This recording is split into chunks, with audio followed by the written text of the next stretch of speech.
2024 Ganjar Tito vs Anies Sandi. Ayo, siapa yang mau dipilih? Ayo. Tahun 2013 Jokowi waktu itu masih menjabat sebagai Gubernur DKI Jakarta yang memiliki popularitas sangat tinggi dalam berbagai survei elektabilitas. Rakyat secara keseluruhan seakan mendapatkan tokoh yang bisa mereka elu-elukan, bahkan secara berlebihan. Media mencetak sebutan puja-puji semacam Ratu Adil, Satria Piningit, dan manusia setengah dewa terhadap sosok Jokowi. Mungkin rakyat sudah capek punya presiden yang kerjanya malah bikin album lagu, sementara beberapa kader partainya terlibat kasus korupsi. Jadi ketika ada sosok yang sederhana, bersih dan hobi belusukan, rakyat bagai bersorak menyambutnya. Walaupun baru menjadi seorang gubernur di ibu kota, memang itulah karakter masyarakat kita dalam pilihan politiknya, tergantung dari sosok atau biasa dikenal dengan istilah kultus individu. Poin saya yang terletak pada kelegowoan Megawati sebagai ketum PDIP yang akhirnya mau mengusung Jokowi sebagai capres di Pilpres 2014. Dalam hal ini saya menganggap Ibu Mega menilai kondisi saat itu dengan rasional, bahkan dengan sangat strategis menangkap peluang suara publik, hingga akhirnya Jokowi berhasil memenangkan pertarungan Pilpres 2014 melawan Prabowo. Kembali ke waktu sekarang ini, kemenangan Jokowi untuk kedua kalinya di Pilpres 2019 membawa efek koktail terhadap PDIP.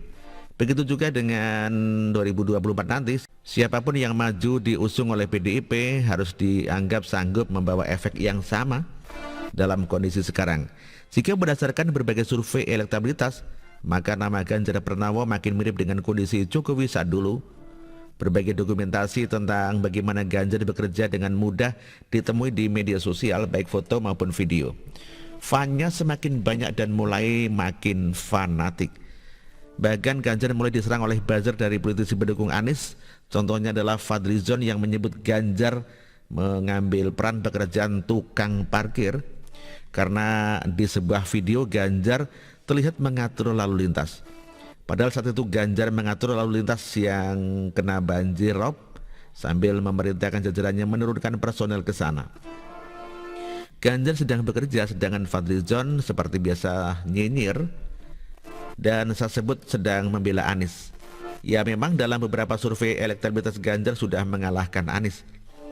Padahal yang disebut sebagai gubernur rasa presiden adalah Anies.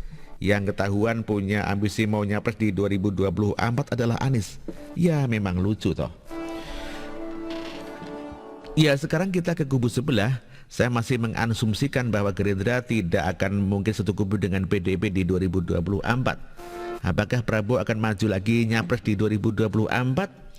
Beberapa pihak menyoroti dari segi umur, sedangkan Prabowo disarankan lebih baik menjadi orang di belakang layar saja. Saya pun cenderung demikian. Siapa lagi selain Prabowo? Ya, Anies dong. Lalu bagaimana dengan AHY? Kekuatan Demokrat yang makin merosot dan pengalaman di Pilpres 2019 di mana Demokrat terlihat mencela-mencela dalam menjalankan dukungannya akan jadi pertimbangan.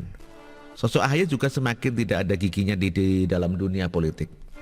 Karir di militer sudah tidak ada, karir politik pun juga tidak ada. Jabatan publik apalagi juga tidak ada. Lalu apa yang bisa dijual dari sosok AHY? Tidak ada bedanya dengan artis saja. Jadi siapa yang menjadi pasangan Anies? Asumsi saya adalah Sandiaga. Sandiaga masih punya popularitas pasca Pilpres 2019. Masih banyak yang memujanya walaupun program OKOC gagal di DKI Jakarta. Sandiaga juga sudah resmi menjadi kader Gerindra dan tidak kalah penting, Sandiaga masih punya modal buat nyapres. Tetapi sekali lagi dengan asumsi bahwa Sandiaga juga mau bersedia mengalah untuk menjadi cawapres. Karena memang kenyataannya popularitas Sandiaga masih kalah dari Anies. Jadi dari kubu sebelah maka Anies Sandiaga saja. Kembali ke kubu sini, siapa yang cocok untuk mendampingi Ganjar? Ada 3 pilihan, yaitu Puan Maharani, Erick Thohir, dan Tito Karnavian.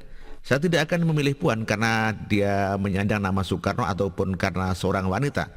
Rasional saja. Bahkan Risma jauh lebih populer ketimbang Risma. Tinggal Erick Thohir dan Tito Karnavian. Di antara keduanya saya cenderung memilih Tito Karnavian. Seperti yang pernah ditulis oleh kakak pembina, Sudah saatnya Indonesia dipimpin yang berlatar belakang militer ataupun polisi. Dan saya setuju dengan sebenarnya di Pilpres 2019 yang lalu sempat mencalonkan Tito sebagai cawapres buat Jokowi. Dengan pertimbangan serupa, kita perlu orang yang tegas, military figure semacam itulah. Jadilah Ganjar berpasangan dengan Tito Karnavian.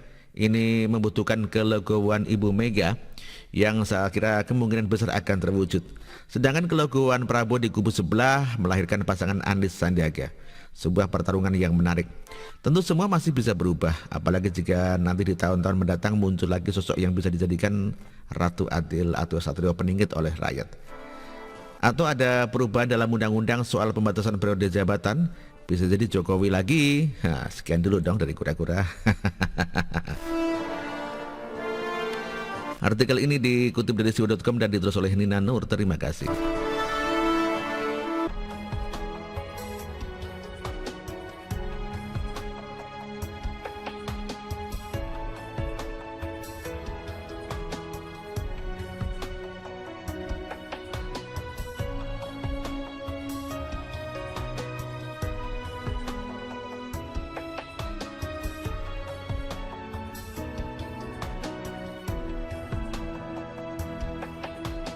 Bersih, jujur dan merakyat,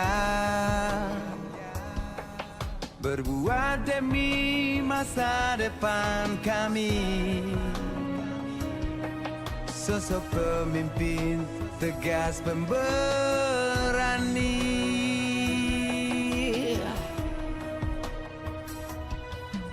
kamu tidak tergantikan, terbukti baktimu untuk negara Indonesia Timur bersuara.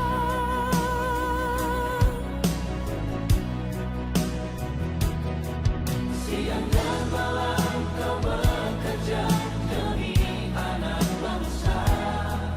Jangan menyerah, rakyat mendukungmu. Bekerja nyata dan membangun tanpa kenal lelah.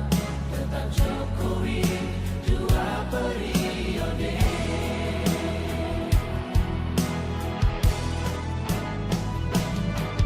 Ayo Jokowi, rakyat mencintaimu.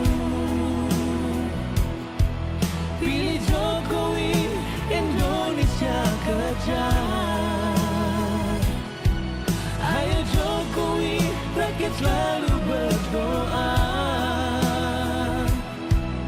Pilih Jokowi, Indonesia jaya.